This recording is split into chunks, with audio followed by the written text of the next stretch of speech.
Good evening and welcome to Flashpoint. My name is Mark Green. Kevin MacDonald is professor of psychology at Cal State University in Long Beach. His book, The Culture of Critique, is the third and most recent volume in a series on Judaism as a group evolutionary strategy. In his book, Professor MacDonald describes how Jewish intellectuals have initiated and advanced important political and intellectual movements throughout the 20th century and beyond. More significantly, however, Professor MacDonald claims that many of these same movements and the very science under which they were launched were covertly designed to advance specifically Jewish interests, often at the expense of larger non-Jewish populations. Professor MacDonald?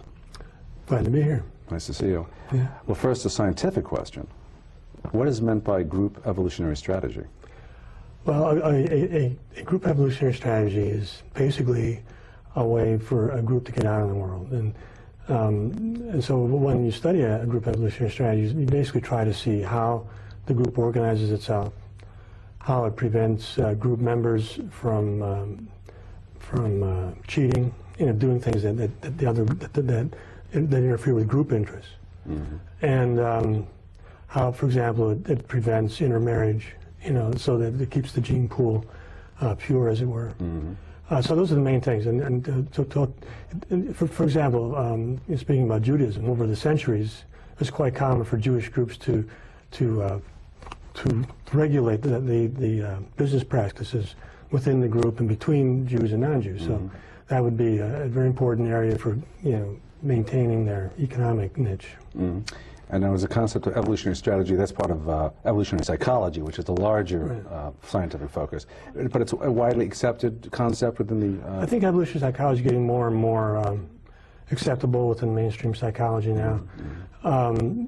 And it intersects with my work. It's not the whole thing, certainly, but one of the things I'm interested in is what psychological mechanisms are involved in ethnocentrism and group identity and group conflict. I mean, I wrote my second book was about anti-Semitism, so you want to know what psychological mechanisms are being triggered that result in between-group conflict. And those are, my view is that these mechanisms are evolved mechanisms. We are not blank slates. And as we come into these conflict situations with some very strong predispositions, and that's why we see ethnic conflict around the world today, as we have throughout the past. So it's your opinion and others that we're hardwired, as it were, to have certain proclivities? Well, yeah, proclivities. I don't like to use the word hardwired because there are certain environmental influences and there are a lot of context effects and so on. But yes, we tend to have negative attitudes towards outgroups. We tend to have more rapport and a sense of common identity and comfort level, I think, with people of our own kind. Mm-hmm. And that's universal, you think? Yes, I do believe it, yeah. But I think some peoples are more ethnocentric than others. And is that what you call genetic similarity theory? Is that your theory, or is that why? That's Phil Rushton's theory, and he's an evolutionary psychologist, and his idea is that we are attracted to people who are like ourselves, who have similar psychological traits, but also physical features and other attributes that make us similar, and we have more rapport with them, we're more altruistic towards them, and so on. And I think that's a big part of it. I think that people, especially when you have a group like the Jews, they've been together for so long, and they have a common, biological, their gene pool has been sort of segregated from the surrounding society. They have a very strong psychological rapport with each other. Mm-hmm. And you see that over, you're talking about these Jewish intellectual movements. So one of the basic features about those movements is simply the psychological rapport of the people at the center of those movements. In other words, the sense of comradeship, camaraderie, the sense of, I'll scratch your back, you scratch my back, sort of mutual promotion and that sort of thing. Well, I want to quote you, this is from The Culture of Critique. You say, quote, Jewish intellectuals have developed intellectual movements that have subjected the institutions of Gentile society, that's non-Jews of course, to, quote, radical forms of criticism. Now, what do you mean by that? Well, I think that one of the common denominators, at least of the movements that I discussed in The Culture of Critique, has been a sort of view that the surrounding culture, that the non-Jewish society was in need of radical change, that it was fundamentally evil, as it were. I think it derives from the fact that the Jews feel that they've been victimized over the centuries, and it's like a huge chip on their shoulder, as it were. In other words, when